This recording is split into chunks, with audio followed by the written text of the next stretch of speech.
Hey everybody, G4 Video 5 here, and welcome back to some more Grand Theft Auto 3. In this part, we will be completing Joey Leone's missions. Hey, I'm bored. When you gonna drill me? In a moment, sweetheart. I got a little business to take care of. I got a little job for you, pal. The Forelli brothers have owed me money for too long and they need to be taught some respect. Lips Forelli is stuffing his fat face in the St. Mark's Bistro, so steal his car and take it to 8 Ball's bomb shop up in Harwood. You know 8 Ball, right? Once he's fitted it with a bomb, go park the car where you found it. Then sit back and watch the whole show. But hurry up, he won't be eaten forever. So I'm gonna argue with Joey here, because this Forelli brother is basically gonna be eaten at this restaurant all day, because we get 6 minutes to do this mission, and 6 minutes translates to 6 in-game hours, so it's a 1-to-1 ratio. So it's like, how many Denny's Grand Slams is this guy ordering right now, you know? It's crazy. It shouldn't take that long to consume your food, but, I mean, I guess I shouldn't be arguing that he's taking a bit extra time to eat his fettuccine Alfredo. I mean, for all we know, something else is going on behind closed doors there, but anyways, like I said, I shouldn't be arguing because, you know, it gives us more time to do this mission, just in case things happen to go wrong. Now, what our objective is to take this Idaho that belongs to the Forelli brother on over to 8 Ball's bomb shop to plant a bomb in it.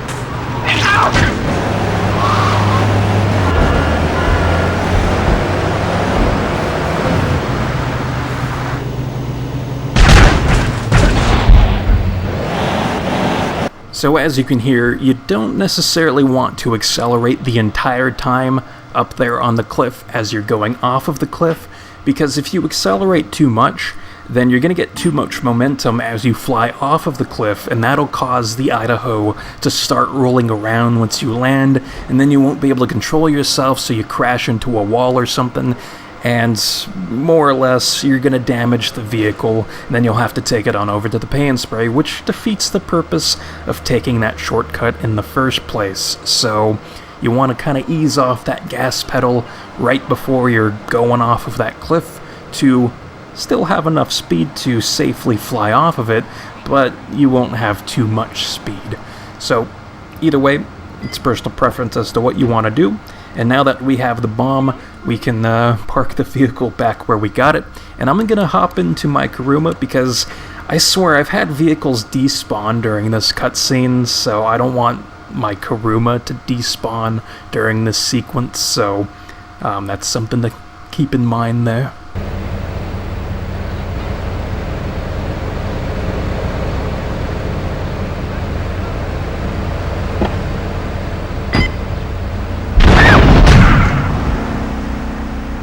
So before beginning the next mission, I want to show off 2 things. The first thing is something I've already shown off up to this point, but I want to show it again just in case anybody missed it, and that is the Uzi Spawn Location here in Portland, because this next mission may require a drive-by to be performed if you want to make things easier for yourself, so this Uzi can be found in St. Mark's. Now, the next thing I want to show off is a body armor spawn, which is right next to Joey Leone's garage in Trenton.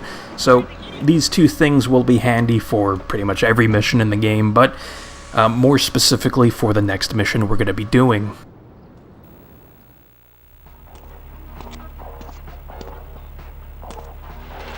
Chunky Lee Chong is pushing spank for some new gang from Colombia or Colorado or something, I'm not really sure. Who needs details? Anyway, he's got a noodle stand down in Chinatown. That rat has sold his last stir fry. I want you to take him out. If you need a piece, go around back of ammunition opposite the subway. Sort yourself with a 9. You know where it is, right? Well, remember, just watch your back in Chinatown. It's triad territory. So apparently if you're tied to the Mafia in some way, then you're taught how to give directions to the ammunition in the same exact way, so you say it the same way as everybody else in the Mafia, because both Luigi and Joey gave directions to the ammunition in the same exact phrasing, where they both said, go around back ammunition opposite the subway, to get a pistol, which we're not going to do since we have some high-powered weapons already to take care of Chunky Lee Chong.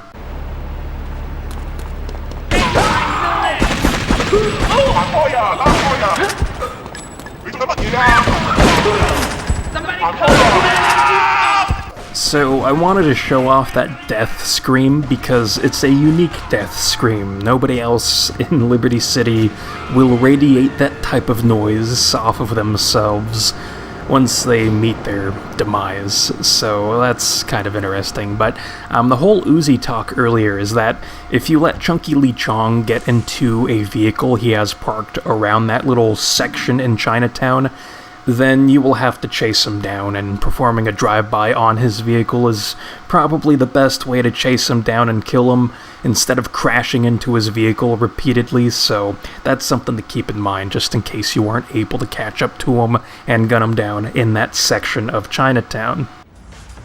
So before taking on the next mission, something I would like to do is get my hands on a police car. Now there's a few ways of doing this. The first way is by heading on over to this police station in Portland View, which is right near Joey Leone's garage, and you will have 2 police car spawn locations in this miniature parking lot. Now, sometimes these police cars will be locked, which is no problem, because we can improvise. And one way of improvising is just by stealing a police car on the street.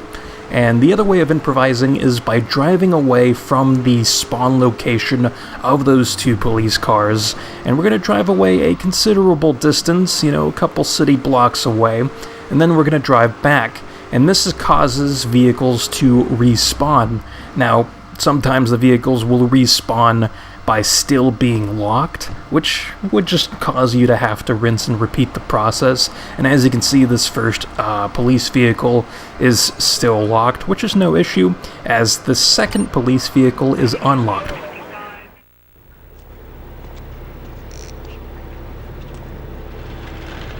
Alright, we're gonna hit the payroll van. It leaves the edge of Chinatown every day. Bullets won't even dent the van's armor, so get a car and ram it off the road. Now hit it hard, and the punk-ass security guard should bail. Then take it to the warehouse at the docks, and my guys are gonna take over from there. Now it won't be doing its rounds all day, so don't hang around.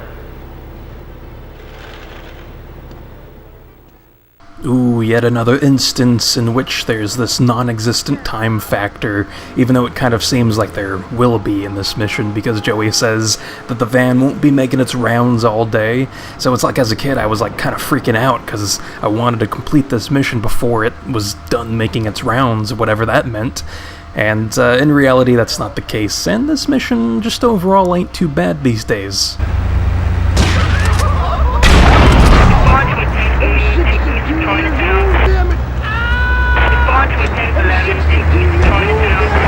So I like the things that the security car drivers have to say, like that guy was like, "I'm 62 years old, damn it."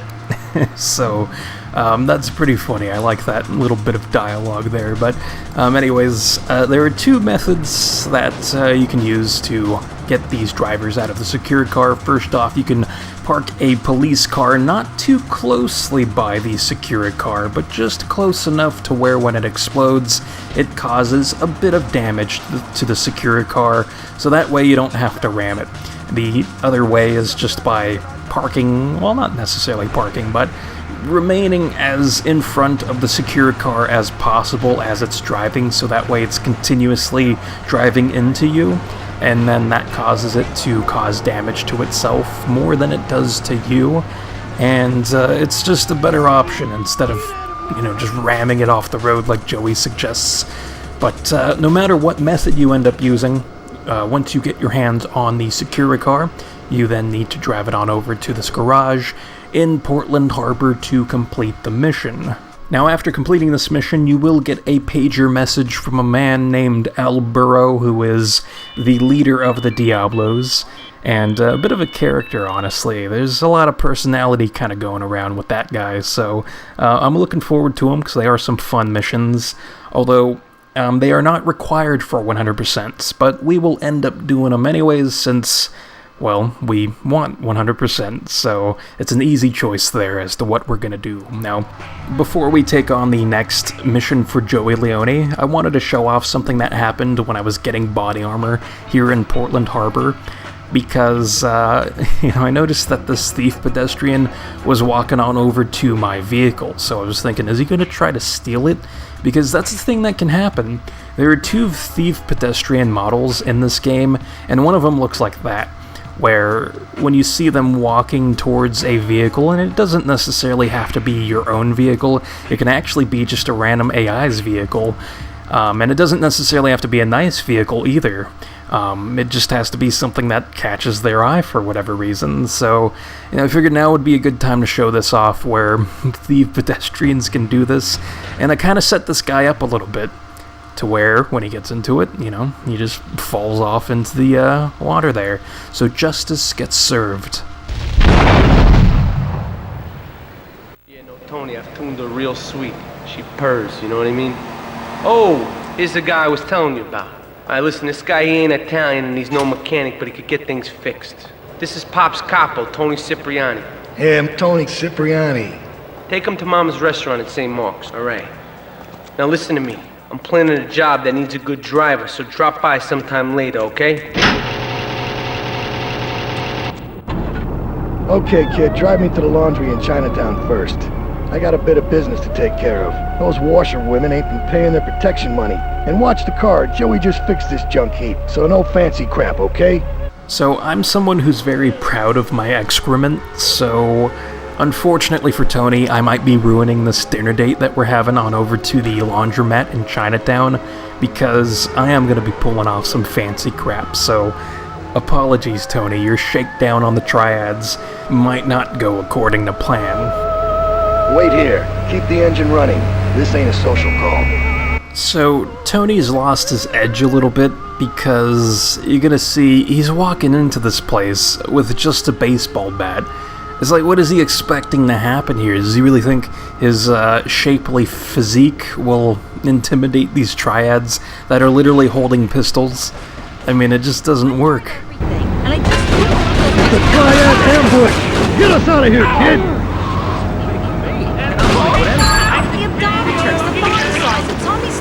So during that sequence of picking up Tony's slack, which, it's just a ridiculous situation, you're gonna have 4 hostile triads start shooting at you. And if you kill those 4 triads, you're gonna hear a little ding within the game's sound effects, and you will get a nice $2,000 cash bonus. So, it's like, why not do that, It's nice to have a little pocket change there. 180 pounds, my husband. The triads think they can mess with me. The triads. With me. Drop by later and we'll give them something to launder. Their own blood-stained clothes. Call Dormatron now at 1-800-SLEEP-OFF-LARD or visit www.sleepofflard.com and sleep your way to a thinner...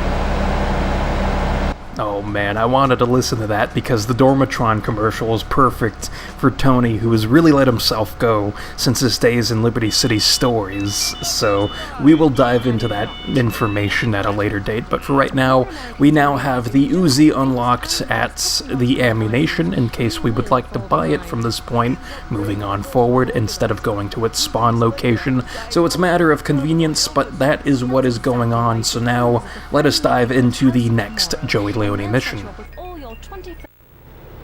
Beautiful. Just beautiful. Alright, just the guy I need to talk to. Alright, there's a car stuffed with a stiff at the cafe near Callahan Point. One of the Forellis thought he was a wise guy, so he got what he had coming to him. Take the corpse to the crusher in Harwood, alright? So this is a mission that caused me a bit of grief as a kid because this mission is a bit more high octane than what we've been doing up to this point, depending on how you go about completing this mission. Now these days it's not too bad because I have a better understanding as to how to manipulate the AI into doing things that would benefit me. So we're going to see that play out as we arrive here at Callahan Point, and we can see the vehicle we need to enter, and that's the vehicle we're going to have to take on over to the car crusher. But there are 2 sentinels parked very nearby. One is within that same parking lot as the vehicle that we need to enter, and there's other sentinels parked across the street.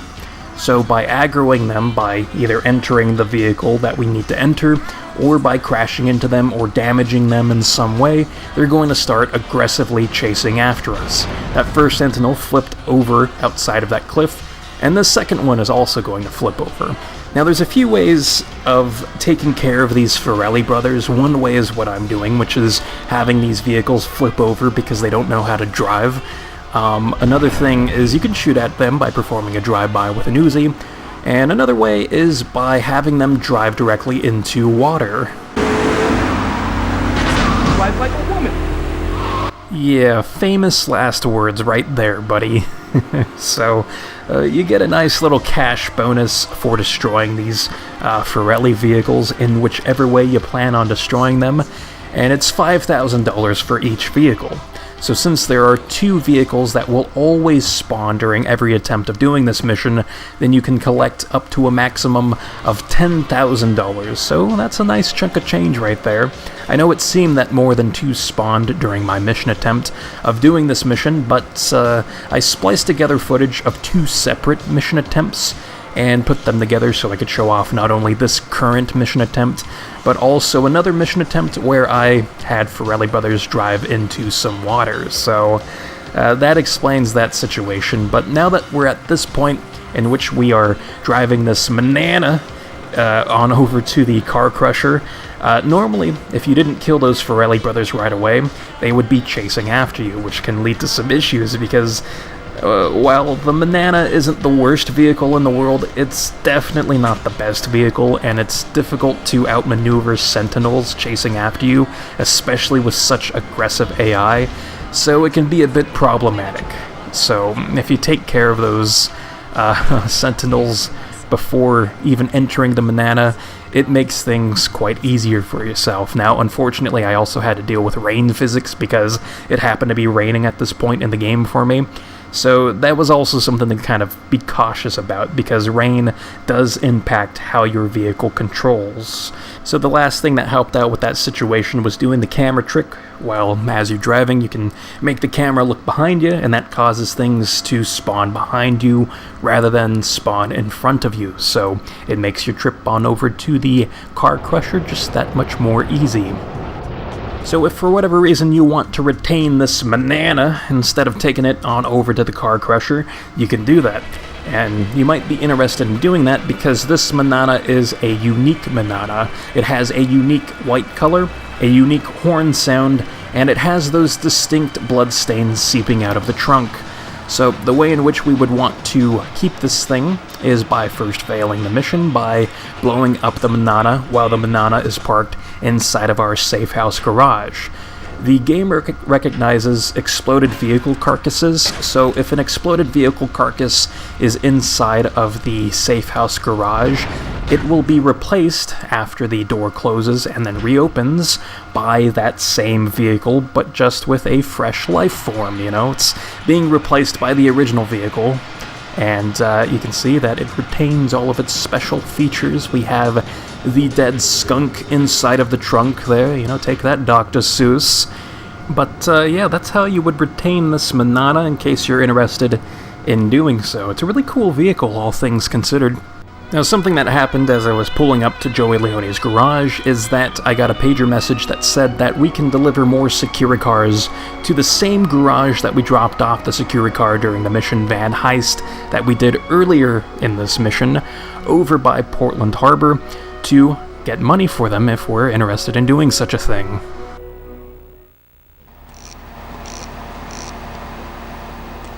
What a ride she's gonna be, huh? Alright, listen. Get some wheels to the safe house at St. Mark's and pick up a few friends of mine. They're hitting the bank and they need a driver. I gave my word that you were the man, so don't screw this up. Get them to the bank before 5 o'clock, not a minute after. Ooh, so this is our first heist mission in the 3D era Grand Theft Auto game, so how exciting is that? Not very exciting. I mean, we're just going to be the driver for this heist. The crew is going to do all the work inside of the bank that we're going to. So, yeah, it's mostly uneventful for us, but it's still cool nonetheless. Now, a requirement for doing this mission is that you need a 4-door vehicle, so we're going to be using the Mafia Sentinel. Something like a normal Sentinel or a Kuruma will suffice as well, although if you try using the coach or bus to pick these guys up, it will not work, so you need something like this. Now, Once these guys get inside of the car, I'm gonna show off something very creepy. Get to the bank on the main drag. So you may want to prepare yourself a little bit. I mean, that's just so creepy looking.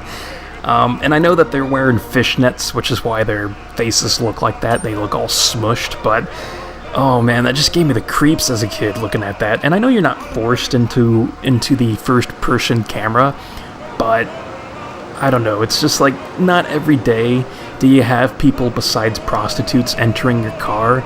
So I got a little curious about what they look like all up close like that, and yeah, you know what they say, curiosity kills the cat. Keep the engine running. We'll be in and out in no time.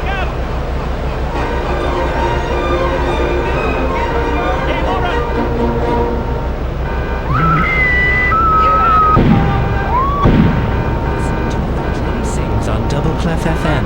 I'm Morgan Merriweather. But please. All units on back race progress back to Liberty Chong. Get us out of here!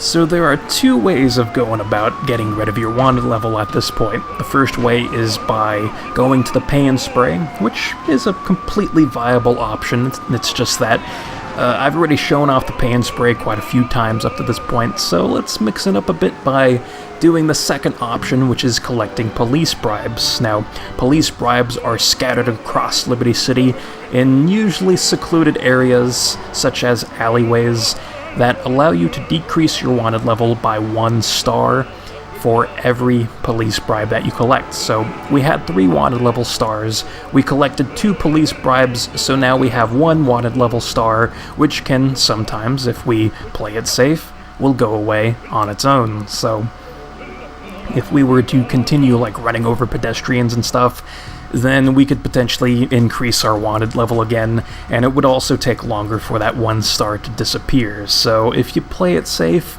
and remain cautious, then you can easily get rid of that 1 final wanted level star to safely drop these guys back at their safe house. So that completes this part. In the next part, we will be taking on Al Burrow's mission. So until then, I will see you next time.